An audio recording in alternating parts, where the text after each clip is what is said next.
Okay, then what the output would avoid is n plus 1 followed by pi. I did say it. Okay. So now what I want to do is look at this and see what permutation classes. So by analyzing the running of this machine, maybe we can figure out how many permutations there are in a given class. And it turns out this is a result of Knuth. This one's, I don't know if it's a result of Knuth, but it's an easy result. And we'll see. We want to see if we can get any other easy results out of this. So the first natural. So because this is all I'm going to get out of length 3, it has to start with a 3. So it would be nice to look at length 4. By the way, this theorem can be generalized. If I put in if I make the permutation avoid a set of permutations, then the output avoids the set with every element modified like this. I should just mention that, even though I'm not going to be using that in this talk. So I'd like to look at what permutations of length 4, patterns of length 4, and see if I can count the number avoiding them. And the one I decided to look at first was this pattern, which has, and there's a nice way to count it by Miklós Bóna, and I'm sure he has an accent mark, but I don't remember which way it goes. So he has a bijection for counting the 1, 3, 4, 2 avoiding permutations with some kind of tree structure, which I'll show you in a minute. And I wanted to see if I could reproduce his formula, or maybe even a bijection, using these machines. So in order to get this, I will use an equivalent one. So I will count the 4, 1, 3, 2 avoiding permutations. Now 4, 1, 3, 2 looks pretty different from 1, 3, 4, 2, but if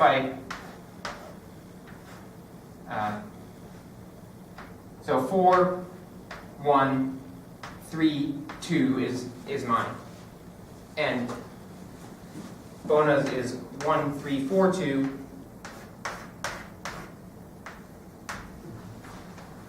and you can see that with the appropriate rotation, they're the same. And so if I find a permutation avoiding 1, 3, 4, 2, I can just rotate that, and it will avoid this one, and vice versa.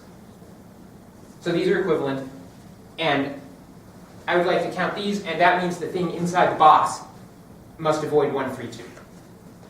So let's start by understanding what 1, 3, 2 avoiding permutations look like. Okay, what does a 1, 3, 2 avoiding permutation look like? Well, let's... I'm sorry. Yes? So does this also apply to this hard case? Can you do the hard case? You can create a C machine that generates these. Right. There'll be 4, 2, 3, 1. Yeah. But we don't know how to analyze the running of the C machine. And if I have time, I'll explain why it's hard. So 1, 3, 2 avoiding permutations, we'll count them by conditioning on where the largest element is. So let's say the largest element is right there. Now, in order to avoid 1, 3, 2, I can't have a low one here followed by a high one there.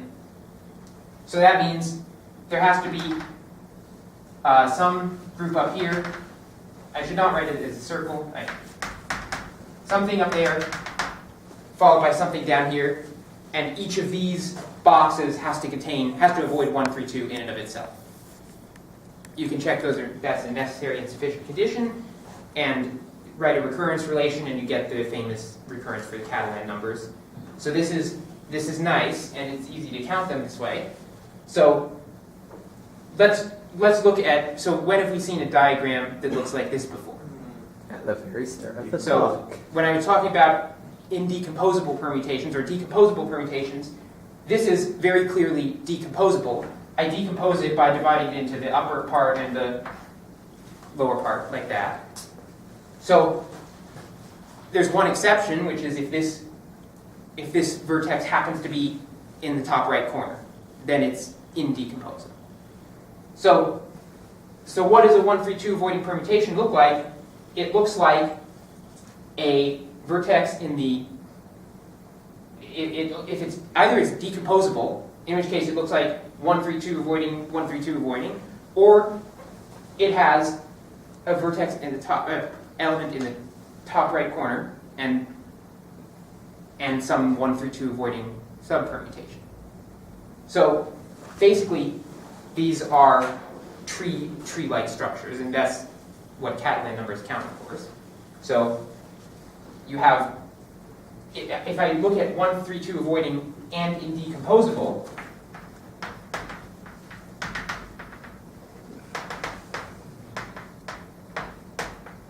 in order to be indecomposable, it has to have an element there.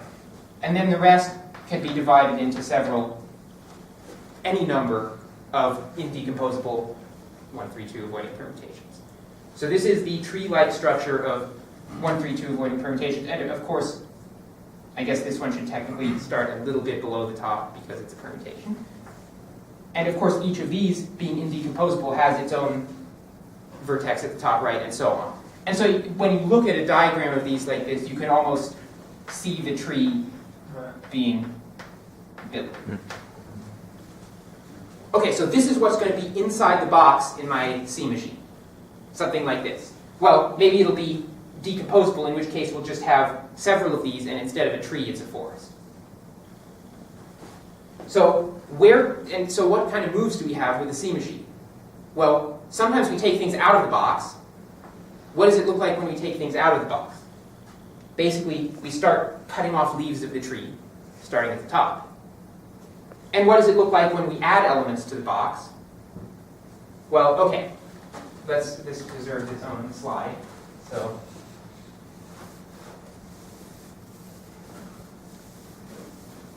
I should make this bit up. So suppose what's in the box right now is decomposable. I could put a new largest element somewhere. I could not put it in the middle of one of these boxes because then there's something down here and I will have a 1, 3, 2 form. That's not allowed. I could put it after some number of the boxes though. The largest element I could put here, in which case it would create a structure like this. Or I could put it here, and then the new permutation would have this as an indecomposable unit and this as a separate unit. Or I could put it here, or I could put it at the very end and create its own new little box. So basically, if it starts out like this, I have 4 possible sites to insert the largest element. Here, here, here, and here. So depending on the number of boxes here, that tells me where I can insert the largest element. I don't really need to know what's inside the boxes, just how many there are. And when I'm taking things away, all I do is take away from the left side. I reduce the size of the leftmost box. So really, I can think of this C machine as operating on just these boxes which have sizes. And I have operations of adding a new element and taking away. And I don't have to care about what's inside the boxes. So I can forget a lot of the information here and just think about the boxes as being boxes. So it's a black box. Yes, they're black boxes. Boxes in boxes. Boxes in boxes in boxes. Sorry. It would be nice if some of these objects were not square, then I could come up with a different word for them. But apparently I know only one 3-letter word for square things. You lost it. Oh. Okay. So I'd like to say what I get out when I think of it in this way. What I get out is, well, I get a correspondence based on these C machines between four 1, 3, 2 avoiding permutations and some sort of description of the sequence of C machine moves that produce them. And so in order to describe this box-like structure, I will write a number, a given state of the C machine is going to be described by a sequence of numbers which represents the size of these boxes. That's it. So here's the operation of a C machine. It starts out with no boxes or the empty sequence. If I put one in, then there will be one box, one indecomposable 1, 3, 2 avoiding permutation of size 1.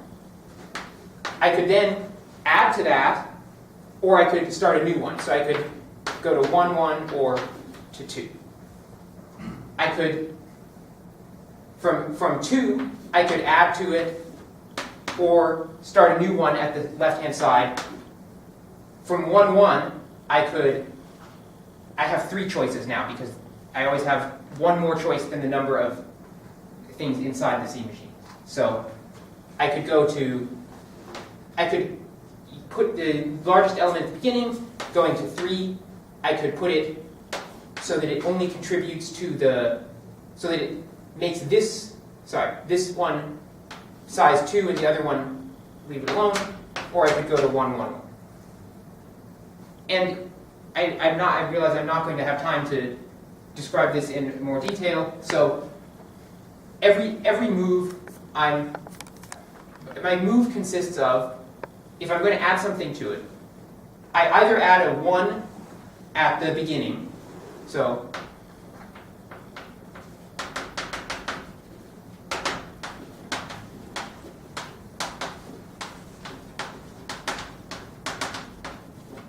this is how I put things into the C machine. I either add a 1 to the beginning of the sequence, or take some of the elements that are already in it, group elements, and add 1. And add 1 to the sides. So if I have 1, 3, 4, 2, no, that's bad example. 1, 2, 5, 1, 3 in my C machine. I could pick, say, 1, 2, and 5, group them together, and add 1. So I could go to 9, 1, 3. And that's a legal move. The other option, of course, is to bypass the C machine and then take things out. And I take out starting from the left. So if I were to go from here and bypass the C machine and then start moving, I could go to 9, 1, 3 again, taking out nothing, or I could take some out and go to, say, 4, 1, 3, and so on. And so this is a little vignette from the operation of one of these machines.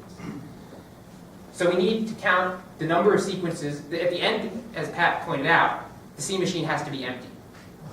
It starts out empty, ends up empty, and in between goes through some process. So we need to count the number of sequences that follow these rules with n steps. And we can count the 4, 1, 3, 2 avoiding permutations. So, yes. Have you looked at the statistic of just along, because I'm trying to compare it to our project that we're trying to work on, how many things there are in the box just for a given permutation, like what those numbers look like? How many are in the box? Yeah, not the orientation, not what they look like, but just the number of them. Have you looked at? I haven't, but it's nice, I'm sure. It's going to be inversions or something. I mean, well, I haven't. I think it's increasing sequences. It may be. Yeah, it's something nice. Basically everything you can think of is something nice about the permutations. Yeah. This is. Okay. I was just wondering Yes. if you had looked at that sort of statistic.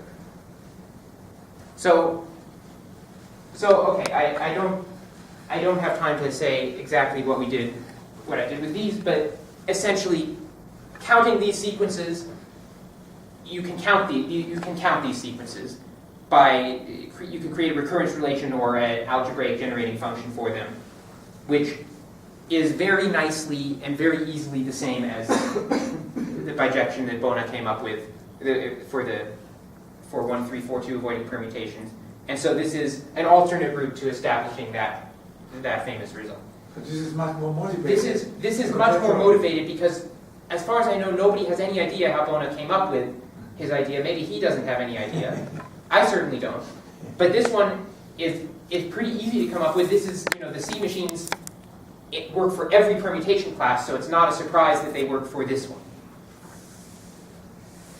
Okay, so we have there are other nice things you can do with this.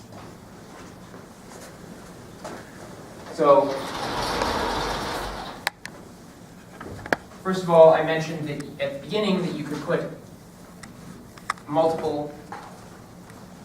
you could restrict the what's in the box by making it avoid multiple permutations. So there are a number of classes that avoid 2 permutations that we have good algorithms for. And this we did independently. It seems to be the most natural thing to do with it. So make the box avoid these. And this is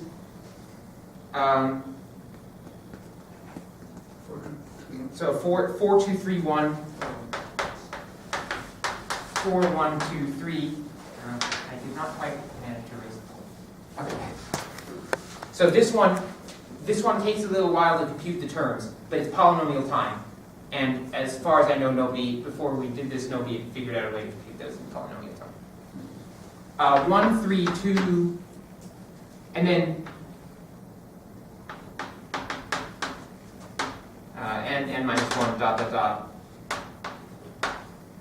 3, 2, 1 is another nice one. These permutations that avoid these 2 patterns we said that 1, 3, 2 avoiding has the form of a tree. Well, these have the form of a tree with a limitation on the number of leaves. N minus 1 or fewer leaves. So we can use a similar analysis. Well, it's an infinite family. It's an infinite family, yeah. So all of these, and these are actually much easier to do than those. All of these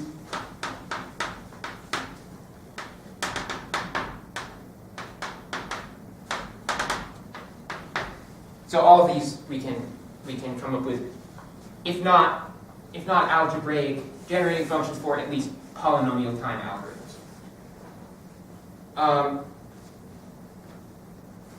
They have, this is not what I did, they had a set of 3 permutations that led to something. So I should mention, this one in particular does not appear to be holonomic. The generating function doesn't appear to be holonomic. And I think Vince is trying to get you to bet that it is because he thinks you'll lose. I would take Vince's side in this. I think the generating function for this permutation class is going to be non-holonomic. I also take this side. Oh, that's no good. Then how are we supposed to win money? Okay. I have less than 1 minute. So let me see if there's anything else that I want to say. It would be really lovely if we could find a permutation of a pattern of length 4 that we could put as the rule for the box. The box has to avoid this pattern, and therefore manage to count permutations avoiding some pattern of length 5. The only pattern of length 5 that has been analyzed is 1, 2, 3, 4, 5, and I should say some others that have various formulaic equivalences to this. Anything else would be new and very groundbreaking, and we haven't gotten anything that works yet, but we'd love to. So if you think of one, don't do it, tell us. Okay.